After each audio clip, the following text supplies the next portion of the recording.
cuando reviso mis notas y memorias de los casos de Sherlock Holmes en el intervalo del 82 al 90, me encuentro con que son tantos los que presentan características extrañas e interesantes que no resulta fácil saber cuáles elegir y cuáles dejar de lado. Pero hay algunos que han conseguido ya publicidad en los periódicos y otros que no ofrecieron campo al desarrollo de las facultades peculiares que mi amigo posee en grado tan eminente y que estos escritos tienen por objeto ilustrar. Hay también algunos que escaparon a su capacidad analítica y que, en calidad de narraciones, vendrían a resultar principios sin final, mientras que hay otros que fueron aclarados sólo parcialmente, estando la explicación de los mismos fundada en conjeturas y suposiciones, más bien que en una prueba lógica absoluta, procedimiento que le era tan querido. Sin embargo, hay uno, entre estos últimos, tan extraordinario por sus detalles y tan sorprendente por sus resultados, que me siento tentado a dar un relato parcial del mismo, no obstante el hecho de que existen en relación con él determinados puntos que no fueron, ni lo serán jamás, puestos en claro. El año 87 nos proporciona una larga serie de casos de mayor o menor interés y de los que conservo constancia. Entre los encabezamientos de los casos de estos 12 meses me encuentro con un relato de la aventura de la habitación Paradol de la Sociedad de Mendigos Aficionados que se hallaba instalada en calidad de club lujoso en la bóveda inferior de un guardamuebles, con el de los hechos relacionados con la pérdida del velero británico Sophie Anderson, con el de las extrañas aventuras de los Grice Pattersons en la isla de Ufa y finalmente con el del envenenamiento ocurrido en Camberwell.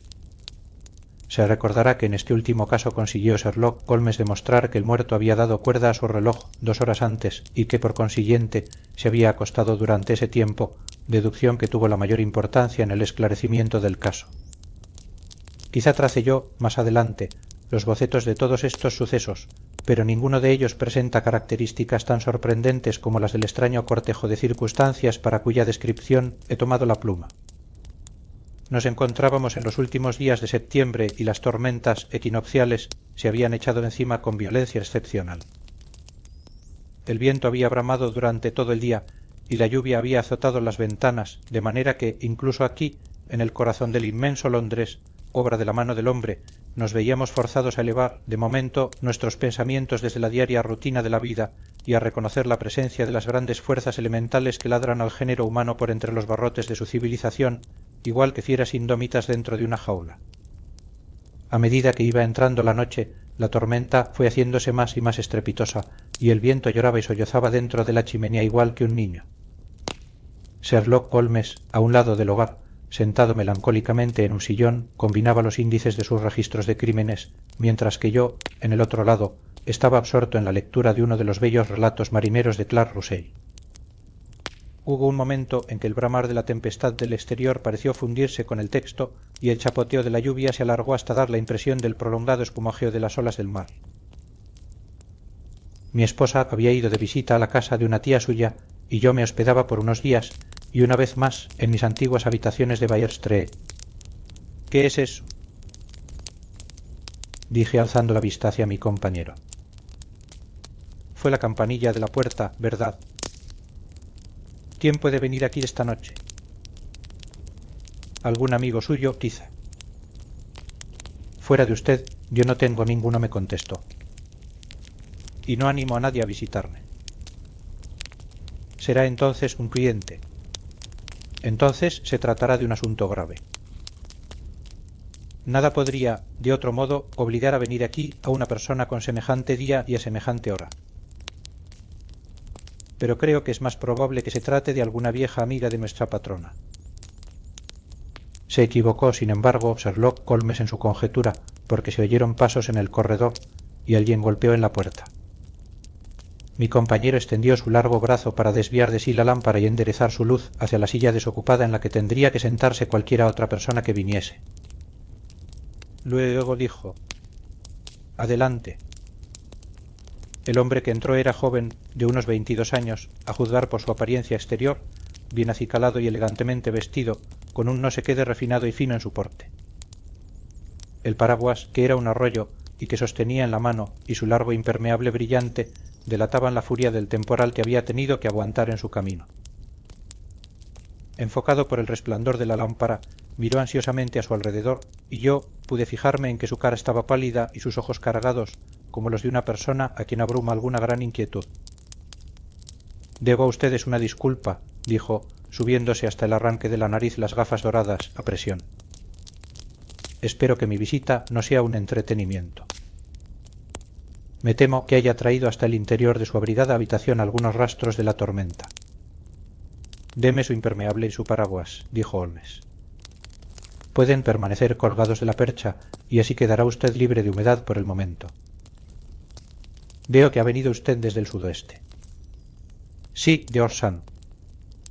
Esa mezcla de arcilla y de greda que veo en las punteras de su calzado es completamente característica. Vine en busca de consejo. Eso se consigue fácil. Y de ayuda. Eso ya no es siempre tan fácil. He oído hablar de usted, señor Holmes. Le oí contar al comandante Prendergast cómo le salvó usted en el escándalo de Tankerville Club. Sí, es cierto. Se le acusó injustamente de hacer trampas en el juego.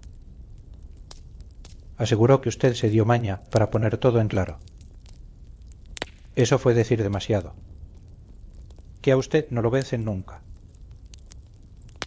Lo he sido en 4 ocasiones, 3 veces por hombres y una por cierta dama.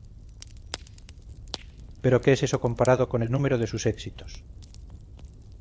Es cierto que por lo general he salido airoso. Entonces puede salirlo también en el caso mío. Le suplico que acerque su silla al fuego y haga el favor de darme algunos detalles del mismo. No se trata de un caso corriente. Ninguno de los que a mí llegan lo son.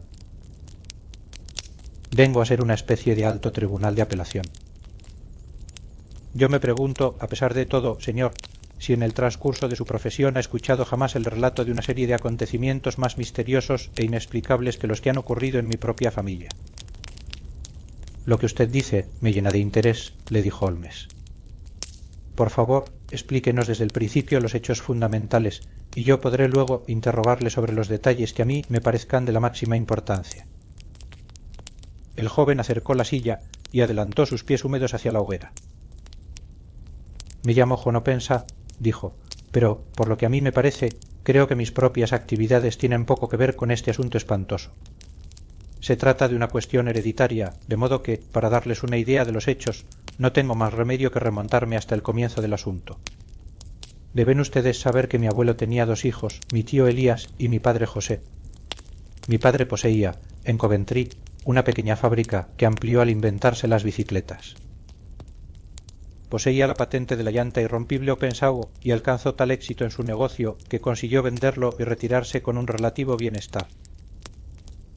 Mi tío Elías emigró a América siendo todavía joven y se estableció de plantador en Florida, de donde llegaron noticias de que había prosperado mucho.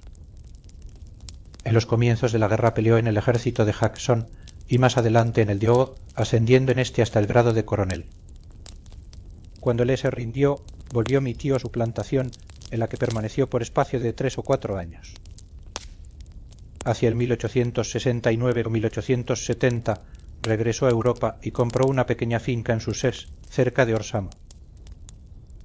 Había hecho una fortuna muy considerable y si abandonó Norteamérica fue movido de su antipatía a los negros y de su desagrado por la política del Partido Republicano de concederles la liberación de la esclavitud. Era un hombre extraño, arrebatado y violento, muy mal hablado cuando le dominaba la ira y por demás retraído. Dudo de que pusiese ni una sola vez los pies en Londres durante los años que vivió en Orsamo. Poseía alrededor de su casa un jardín y 3 o 4 campos de deportes, y en ellos se ejercitaba, aunque con mucha frecuencia no salía de la habitación durante semanas enteras. Bebía muchísimo aguardiente, fumaba por demás, pero no quería tratos sociales, ni amigos, ni aun siquiera que le visitase su hermano. Contra mí no tenía nada, mejor dicho, se encaprichó conmigo, porque cuando me conoció era yo un jovencito de 12 años, más o menos. Esto debió de ocurrir hacia el año 1878, cuando llevaba ya 8 o 9 años en Inglaterra. Pidió a mi padre que me dejase vivir con él y se mostró muy cariñoso conmigo a su manera. Cuando estaba sereno, gustaba de jugar conmigo al chaquete y a las damas y me hacía portavoz suyo junto a la servidumbre y con los proveedores, de modo que para cuando tuve 16 años era yo el verdadero señor de la casa. Yo guardaba las llaves y podía ir a donde bien me pareciese y hacer lo que me diese la gana con tal que no le molestase cuando él estaba en sus habitaciones reservadas. Una excepción me hizo, sin embargo, había entre los áticos una habitación independiente, un camaranchón que estaba siempre cerrado con llave y al que no permitía que entrásemos ni yo ni nadie. Llevado de mi curiosidad de muchacho, miré más de una vez por el ojo de la cerradura, sin que llegase a descubrir dentro sino lo corriente en tales habitaciones, es decir, una cantidad de viejos baules y bultos. Cierto día, en el mes de marzo de 1883, había encima de la mesa, delante del coronel, una carta cuyo sello era extranjero. No era cosa corriente que el coronel recibiese cartas, porque todas sus facturas se pagaban en dinero contante y no tenía ninguna clase de amigos. Al coger la carta, dijo, es de la India, trae la estampilla de Pondicherry, ¿qué podrá ser? Al abrirla precipitadamente saltaron del sobre 5 pequeñas y resecas semillas de naranja que tintinearon en su plato. Yo rompí a reír, pero, al ver la cara de mi tío, se cortó la risa en mis labios. Le colgaba la mandíbula, se le saltaban los ojos, se le había vuelto la piel del color de la masilla y miraba fijamente el sobre que sostenía aún en manos temblorosas. Dejó escapar un chillido y exclamó luego, Dios santo, mis pecados me han dado alcance. ¿Qué significa eso, tío? Exclamé. Muerte, me dijo, y levantándose de la mesa, se retiró a su habitación, dejándome estremecido de horror. Eché mano al sobre y vi garrapateada en tinta roja sobre la patilla interior, encima mismo del engomado, la letra repetida 3 veces. No había nada más, fuera de las 5 semillas resecas. ¿Qué motivo podía existir para espanto tan excesivo? Me alejé de la mesa del desayuno y cuando yo subía por las escaleras me tropecé con mi tío que bajaba por ellas, trayendo en una mano una vieja llave roñosa y en la otra una caja pequeña de bronce por el estilo de las de guardar el dinero. Que hagan lo que les dé la gana, pero yo los tendré en jaque una vez más. Dile a Mari que necesito que encienda hoy fuego en mi habitación y envía a buscar a Fordham, el abogado de Orsam. Hice lo que se me ordenaba y cuando llegó el abogado me pidieron que subiese a la habitación.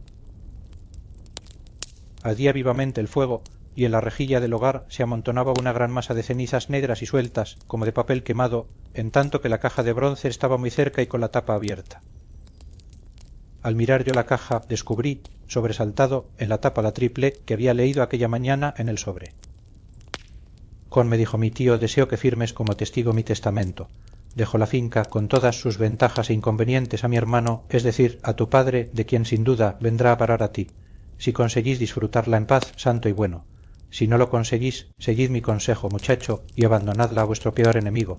Lamento dejaros un arma así de 2 filos, pero no sé qué giro tomarán las cosas. Ten la bondad de firmar este documento en el sitio que te indica el señor Fordham. Firmé el documento donde se me indicó, y el abogado se lo llevó con él. Como ustedes se imaginarán, aquel extraño incidente me produjo la más profunda impresión, lo sopesé en mi mente y le di vueltas desde todos los puntos de vista, sin conseguir encontrarle explicación. Pero no conseguí librarme de un vago sentimiento de angustia que dejó en mí, aunque esa sensación fue embotándose a medida que pasaban semanas sin que ocurriese nada que turbase la rutina diaria de nuestras vidas. Sin embargo, pude notar un cambio en mi tío. Bebía más que nunca y se mostraba todavía menos inclinado al trato con nadie. Pasaba la mayor parte del tiempo metido en su habitación con la llave echada por dentro, pero a veces salía como poseído de un furor de borracho, se lanzaba fuera de la casa y se paseaba por el jardín impetuosamente, esgrimiendo en la mano un revólver y diciendo a gritos que a él no le asustaba nadie y que él no se dejaba enjaular, como oveja en el redil, ni por hombres ni por diablos. Pero una vez que se le pasaban aquellos arrebatos, corría de una manera alborotada a meterse dentro y cerraba con llave y atrancaba la puerta, como quien ya no puede seguir haciendo frente al espanto que se esconde en el fondo mismo de su alma. En tales momentos, y aun en tiempo frío, he visto yo relucir su cara de humedad, como si acabase de sacarla del interior de la jofaina. Para terminar, señor Holmes, y no abusar de su paciencia, llegó una noche en que hizo una de aquellas salidas suyas de borracho de la que no regresó. Cuando salimos a buscarlo, nos lo encontramos boca abajo, dentro de una pequeña charca recubierta de espuma verdosa que había al extremo del jardín. No presentaba señal alguna de violencia, y la profundidad del agua era sólo de 2 pies, y por eso el jurado, teniendo en cuenta sus conocidas excentricidades, dictó veredicto de suicidio. pero a mí, que sabía de qué modo retrocedía ante el solo pensamiento de la muerte, me costó mucho trabajo convencerme de que se había salido de su camino para ir a buscarla. Sin embargo, la cosa pasó entrando mi padre en posesión de la finca y de unas 14.000 libras que mi tío tenía a su favor en un banco. Un momento le interrumpió Golmes. Preveo ya que su relato es uno de los más notables que he tenido ocasión de oír jamás. Hágame el favor de decirme la fecha en que su tío recibió la carta y la de su supuesto suicidio. La carta llegó el día 10 de marzo de 1883. Su muerte tuvo lugar 7 semanas más tarde, en la noche del día 2 de mayo. Gracias. Puede usted seguir. Cuando mi padre se hizo cargo de la finca de Orsam, llevó a cabo, a petición mía, un registro cuidadoso del ático que había permanecido siempre cerrado. Encontramos allí la caja de bronce, aunque sus documentos habían sido destruidos. En la parte interior de la tapa había una etiqueta de papel en la que estaban repetidas las iniciales y debajo de estas la siguiente inscripción: cartas, memoranda, recibos y registro. Supusimos que esto indicaba la naturaleza de los documentos que había destruido el coronel Opensá. Fuera de esto no había en el ático nada de importancia, aparte de gran cantidad de papeles y cuadernos desparramados que se referían a la vida de mi tío en Norteamérica. Algunos de ellos pertenecían a la época de la guerra y demostraban que él había cumplido bien con su deber, teniendo fama de ser un soldado valeroso. Otros llevaban la fecha de los tiempos de la reconstrucción de los estados del sur y se referían a cosas de política, siendo evidente que mi tío había tomado parte destacada en la oposición contra los que en el sur se llamaron políticos hambrones, que habían sido enviados desde el norte. Mi padre vino a vivir en Orsam a principios del 84 y todo marchó de la mejor manera que podía desearse hasta el mes de enero del 85. Estando mi padre y yo sentados en la mesa del desayuno el cuarto día después del de Año Nuevo, oí de pronto que mi padre daba un agudo grito de sorpresa. Y lo vi sentado, con un sobre recién abierto en una mano y 5 semillas secas de naranja en la palma abierta de la otra. Se había reído siempre de lo que calificaba de fantástico relato mío acerca del coronel, pero ahora veía con gran desconcierto y recelo que él se encontraba ante un hecho igual. ¿Qué diablos puede querer decir esto, Jon? Tartamudeó.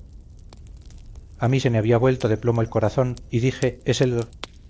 Mi padre miró en el interior del sobre y exclamó: en efecto, aquí están las mismas letras. ¿Pero qué es lo que hay escrito encima de ellas? Yo leí, mirando por encima de su hombro: coloque los documentos encima de la esfera del reloj de sol. ¿Qué documentos y qué reloj de sol?, preguntó él. El reloj de sol está en el jardín. No hay otro, dije yo, pero los documentos deben de ser los que fueron destruidos. Puf, dijo él, aferrándose a su valor. Vivimos aquí en un país civilizado en el que no caben esta clase de idioteces.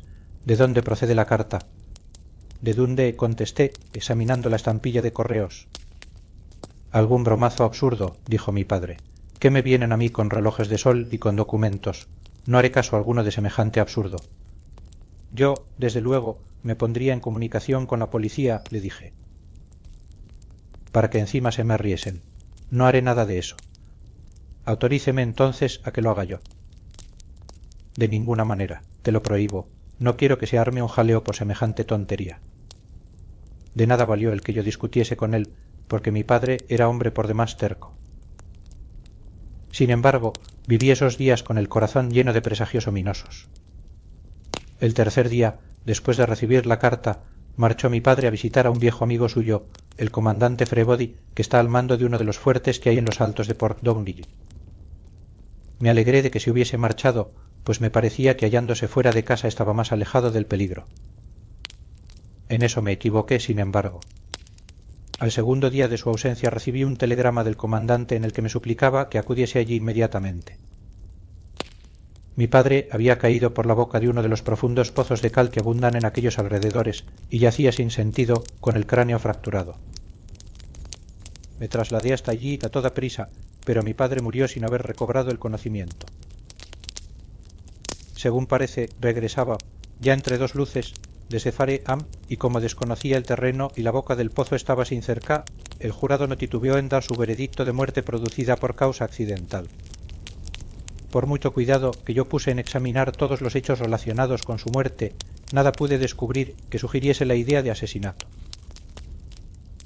No mostraba señales de violencia, ni había huellas de pies, ni robo, ni constancia de que se hubiese observado por las carreteras la presencia de extranjeros. No necesito, sin embargo, decir a ustedes que yo estaba muy lejos de tenerlas todas conmigo y que casi estaba seguro de que se había tramado a su alrededor algún complot siniestro.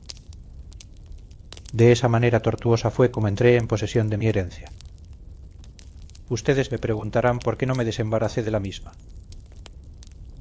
Les contestaré que no lo hice porque estaba convencido de que nuestras dificultades se derivaban, de una manera u otra, de algún incidente de la vida de mi tío y que el peligro sería para mí tan apremiante en una casa como en otra. Mi pobre padre halló su fin durante el mes de enero del año 85 y desde entonces han transcurrido 2 años y 8 meses. Durante todo ese tiempo yo he vivido feliz en Orsam y ya empezaba a tener la esperanza de que aquella maldición se había alejado de la familia y que había acabado en la generación anterior. Sin embargo, me apresuré demasiado a tranquilizarme. Ayer por la mañana cayó el golpe exactamente en la misma forma que había caído sobre mi padre. El joven sacó del chaleco un sobre arrugado y volviéndolo boca abajo encima de la mesa, hizo saltar del mismo 5 pequeñas semillas secas de naranja. He aquí el sobre, prosiguió. El estampillado es de Londres, sector del Este. En el interior están las mismas palabras que traía el sobre de mi padre y las de coloque los documentos encima de la esfera del reloj de sol. ¿Qué ha hecho usted?, preguntó Holmes. Nada. Nada. A decir verdad, y hundió el rostro dentro de sus manos delgadas y blancas, me sentí perdido. Algo así como un pobre conejo cuando la serpiente avanza retorciéndose hacia él. Me parece que estoy entre las garras de una catástrofe inexorable e irresistible, de la que ninguna previsión o precaución puede guardarme. Vaya, vaya, exclamó Sherlock Holmes. Es preciso que usted actúe, hombre, o está usted perdido.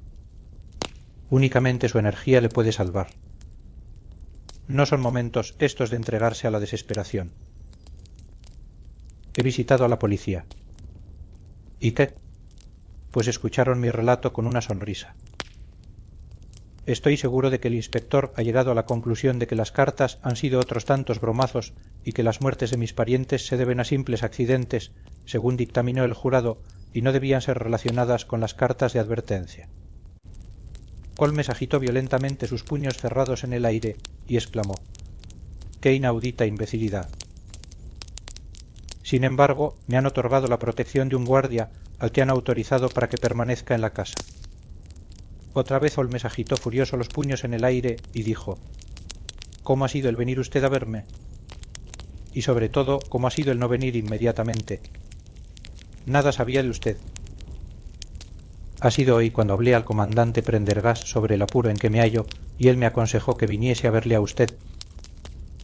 En realidad, han transcurrido ya 2 días desde que recibió la carta. Deberíamos haber entrado en acción antes de ahora. Me imagino que no poseerá usted ningún otro dato fuera de los que nos ha expuesto, ni ningún detalle sugeridor que pudiera servirnos de ayuda.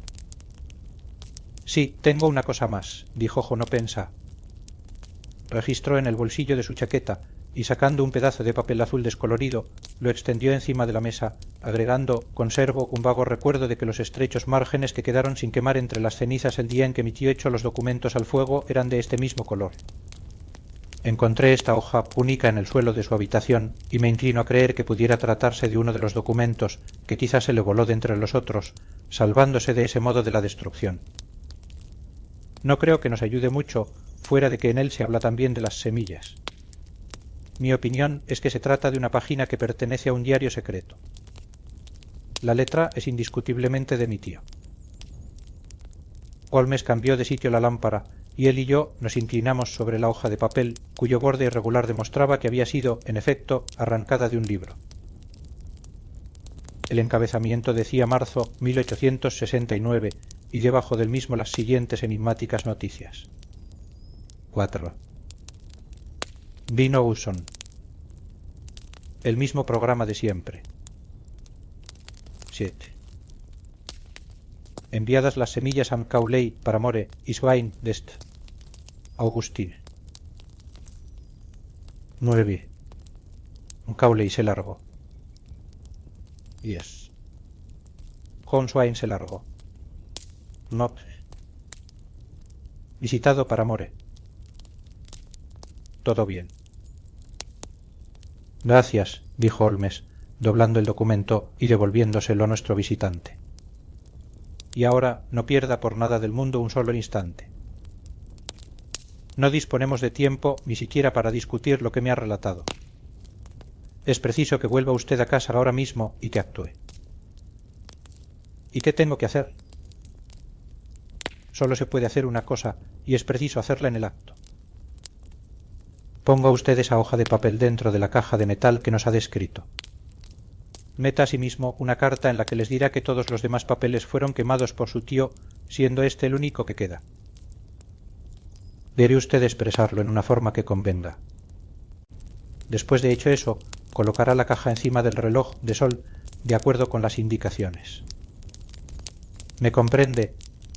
Perfectamente. No piense por ahora en venganzas ni en nada por ese estilo. Creo que eso lo lograremos por el intermedio de la ley, pero tenemos que tejer aún nuestra tela de araña mientras que la de ellos está ya tejida. Lo primero en que hay que pensar es en apartar el peligro apremiante que le amenaza. Lo segundo consistirá en aclarar el misterio y castigar a los criminales. Le doy a usted las gracias, dijo el joven, levantándose y echándose encima el impermeable. Me ha dado usted nueva vida y esperanza. Seguiré, desde luego, su consejo. No pierda un solo instante. Y sobre todo, cuídese bien entre tanto, porque yo no creo que pueda existir la menor duda de que está usted amenazado por un peligro muy real e inminente. ¿Cómo va a hacer el camino de regreso? Por tren desde la estación Waterloo. Aún no son las 9. Las calles estarán concurridas y por eso confío en que no corre usted peligro. Pero, a pesar de todo, por muy en guardia que esté usted, nunca lo estará bastante. Voy armado. Bien está. Mañana me pondré yo a trabajar en su asunto. ¿Le veré, pues, en Orsam? No, porque su secreto se oculta en Londres, y en Londres será donde yo lo busque. Entonces yo vendré a visitarle a usted dentro de un par de días y le traeré noticias de lo que me haya ocurrido con los papeles y la caja. Lo consultaré en todo. Nos estrechó las manos y se retiró. El viento seguía bramando fuera y la lluvia tamborileaba y salpicaba las ventanas. Aquel relato tan desatinado y extraño parecía habernos llegado de entre los elementos desencadenados, como si la tempestad lo hubiese arrojado sobre nosotros igual que un tallo de algamarina y que esos mismos elementos se lo hubiesen tragado luego otra vez. Sherlock Holmes permaneció algún tiempo en silencio, con la cabeza inclinada y los ojos fijos en el rojo resplandor del fuego. Luego encendió su pipa, se recostó en el respaldo de su asiento y se quedó contemplando los anillos de humo azul que se perseguían los unos a los otros en su ascenso hacia el techo. Creo, Watson, dijo, por fin, como comentario, que no hemos tenido entre todos nuestros casos ninguno más fantástico que este. Con excepción, quizá, del signo de los 4. Bien, sí. Con excepción, quizá, de ese. Sin embargo, creo que este jono pensa se mueve entre peligros todavía mayores que los que rodeaban a los soltos. Pero no ha formado usted ninguna hipótesis concreta sobre la naturaleza de estos peligros. Sobre su naturaleza no caben ya hipótesis, me contestó. ¿Cuál pues? ¿Tienes este y por qué razón persigue a esta desdichada familia? Sherlock Holmes cerró los ojos y apoyó los codos en los brazos del sillón, juntando las yemas de los dedos de las manos. Al razonador ideal comentó debería bastarle un solo hecho, cuando lo ha visto en todas sus implicaciones, para deducir del mismo no solo la cadena de sucesos que han conducido hasta él, sino también los resultados que habían de seguirse. De la misma manera que Cuvier sabía hacer la descripción completa de un animal con el examen de un solo hueso, de igual manera el observador que ha sabido comprender por completo uno de los eslabones de toda una serie de incidentes debe saber explicar con exactitud todos los demás, los anteriores y los posteriores. No nos hacemos todavía una idea de los resultados que es capaz de conseguir la razón por sí sola. Podríamos resolver mediante el estudio ciertos problemas cuya solución ha desconcertado por completo a quienes la buscaron por medio de los sentidos. Sin embargo, para alcanzar en este arte la cúspide, necesitaría el razonador saber manejar todos los hechos que han llegado a conocimiento suyo.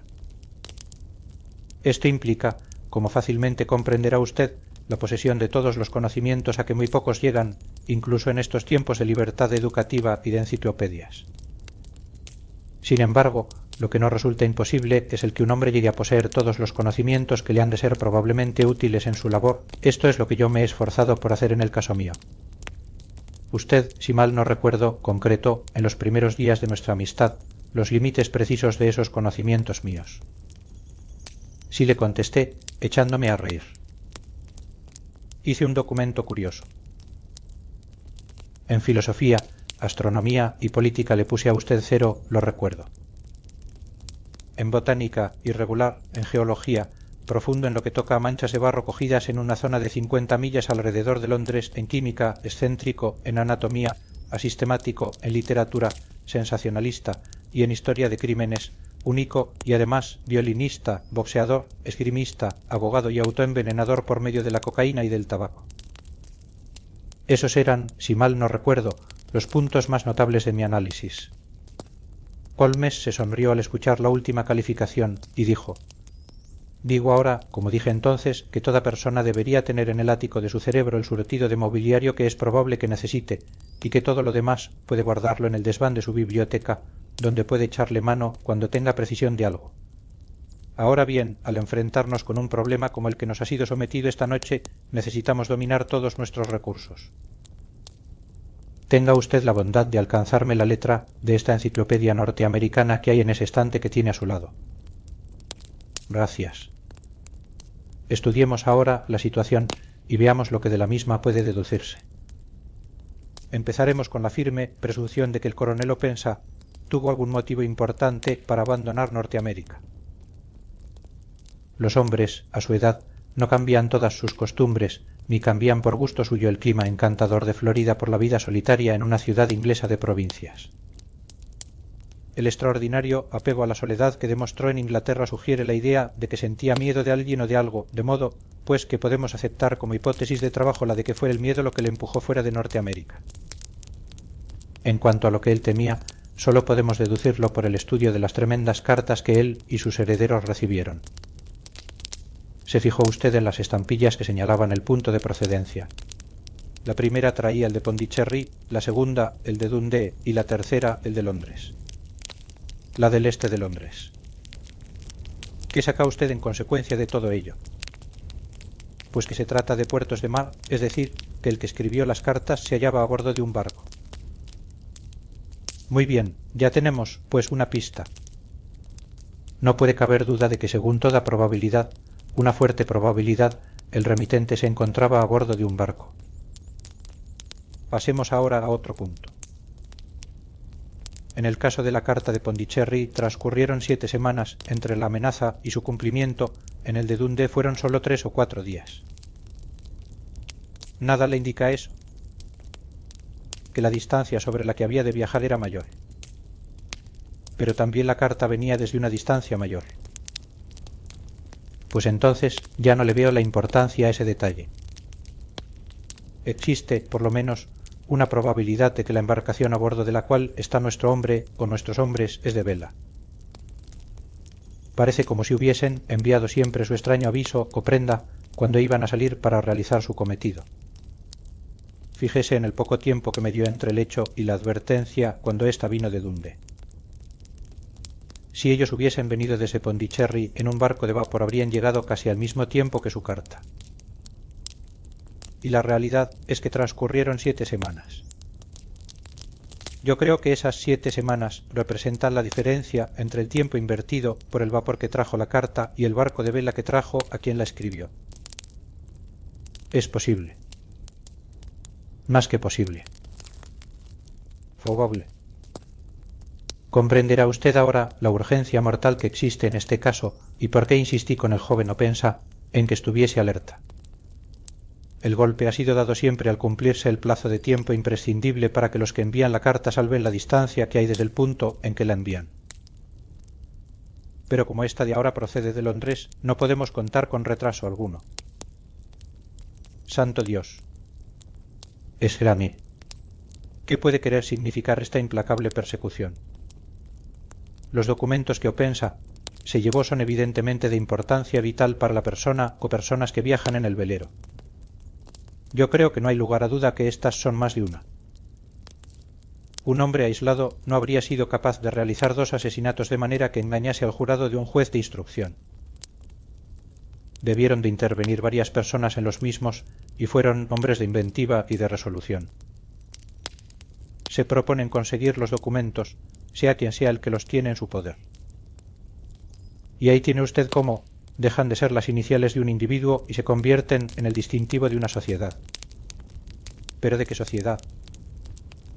Sherlock Holmes echó el busto hacia adelante y dijo bajando la voz: ¿No ha oído usted hablar nunca del Ku Klux Klan? Jamás. Holmes fue pasando las hojas del volumen que tenía sobre sus rodillas y dijo de pronto: allí está. Ku Klux Klan, nombre que sugiere una fantástica semejanza con el ruido que se produce al levantar el gatillo de un rifle. Esta terrible sociedad secreta fue formada después de la guerra civil en los estados del sur por algunos excombatientes de la Confederación y se formaron rápidamente filiales de la misma en diferentes partes del país, especialmente en Tennessee, Luisiana, las 2 Carolinas, Georgia y Florida. Se empleaba su fuerza con fines políticos, en especial para aterrorizar a los votantes negros y para asesinar o obligar a ausentarse del país a cuantos se oponían a su programa.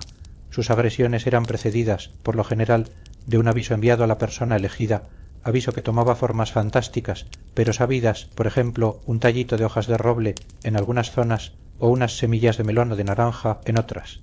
Al recibir este aviso, la víctima podía optar entre abjurar públicamente de sus normas anteriores o huir de la región. Cuando se atrevía a desafiar la amenaza encontraba la muerte indefectiblemente y, por lo general, de manera extraña e imprevista. Era tan perfecta la organización de la sociedad y trabajaba ésta tan sistemáticamente que apenas se registra algún caso en que alguien la desafiase con impunidad o en que alguno de sus ataques dejase un rastro capaz de conducir al descubrimiento de quienes lo perpetraron.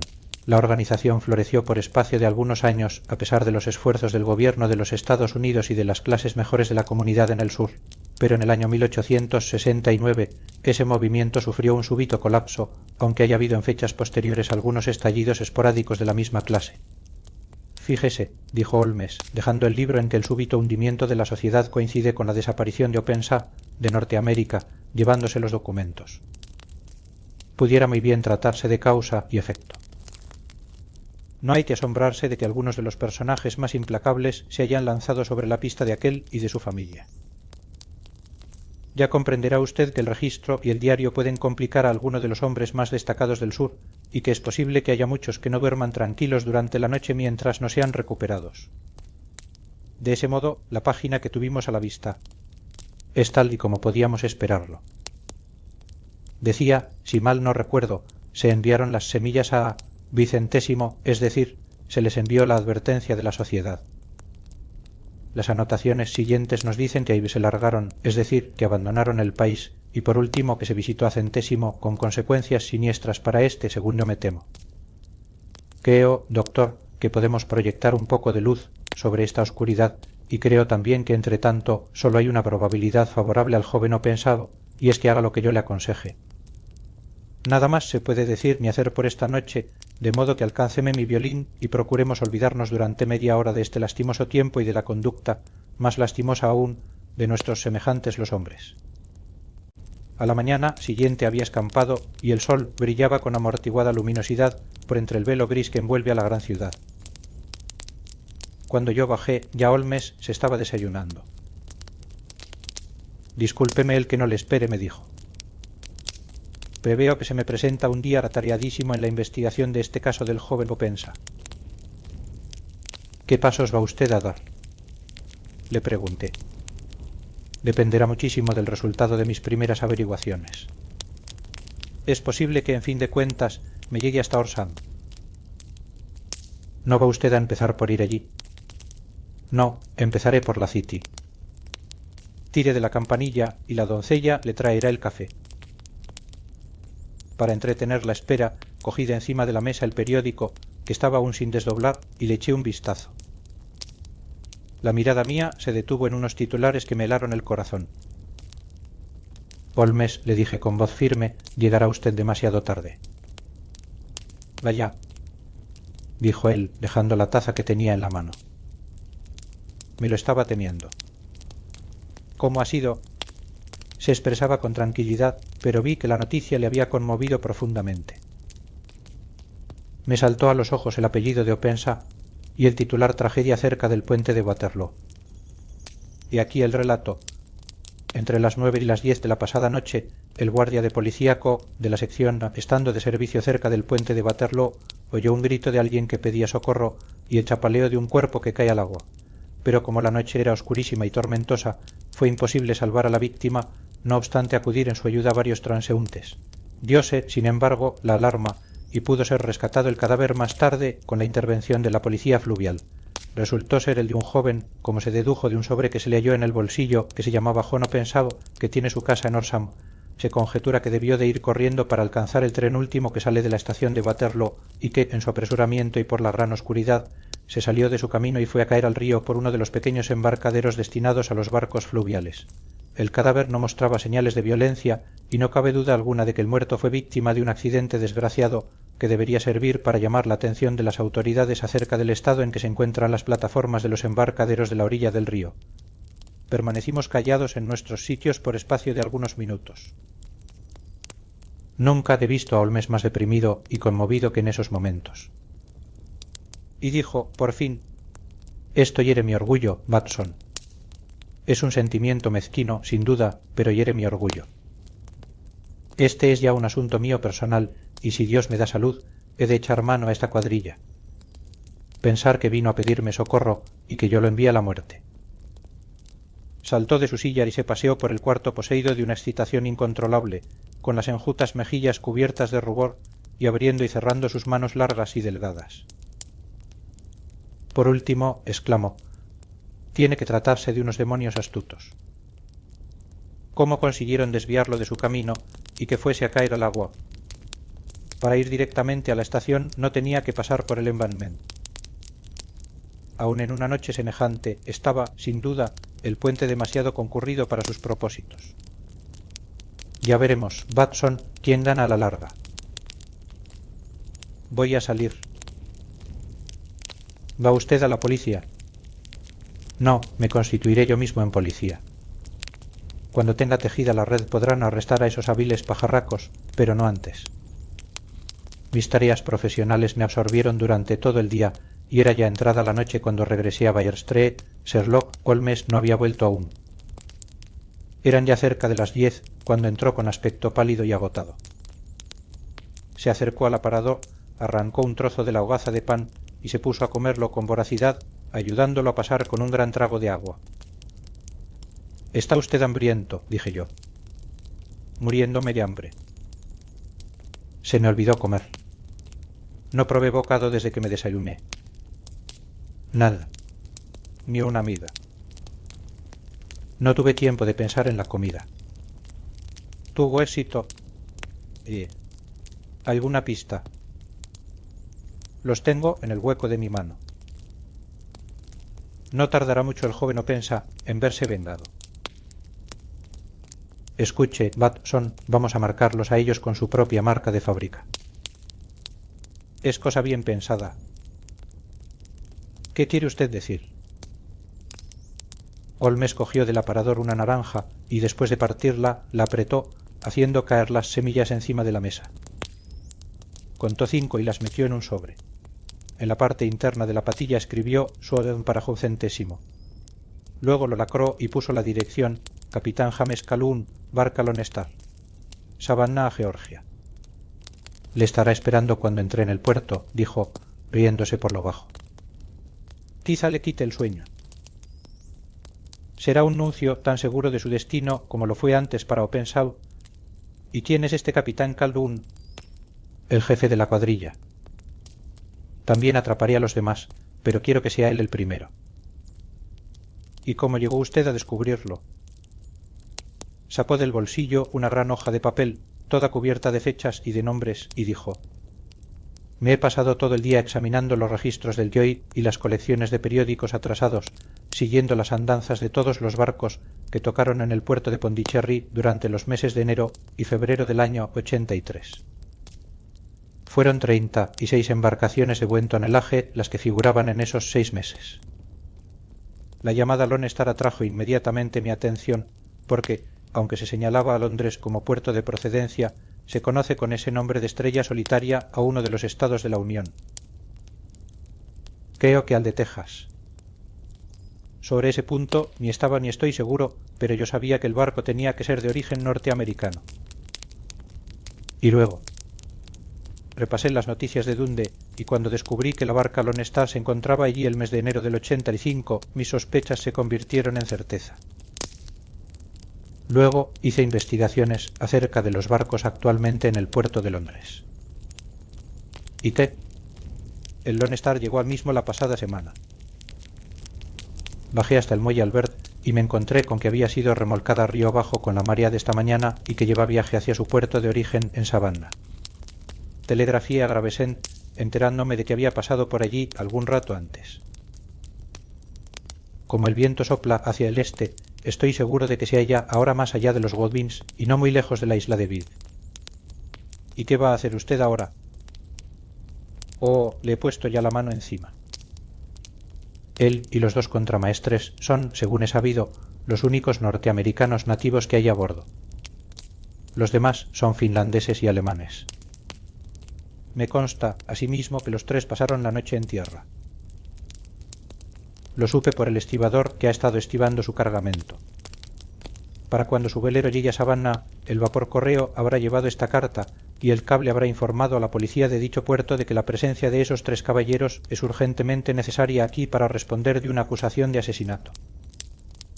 Sin embargo, hasta el mejor dispuesto de los proyectos humanos tiene siempre una rendija de escape y los asesinos de Jonopensa no iban a recibir las semillas de naranja que les habrían demostrado que otra persona, tan astuta y tan decidida como ellos mismos, les seguía la pista. Las tempestades equinocciales de aquel año fueron muy persistentes y violentas.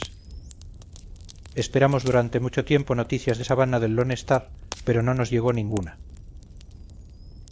Finalmente nos enteramos de que allá, en pleno Atlántico, había sido visto flotando en el seno de una ola el destrozado codaste de una lancha y que llevaba grabadas las letras 50. Y eso es todo lo que podremos saber ya acerca del final que tuvo el Lone Star.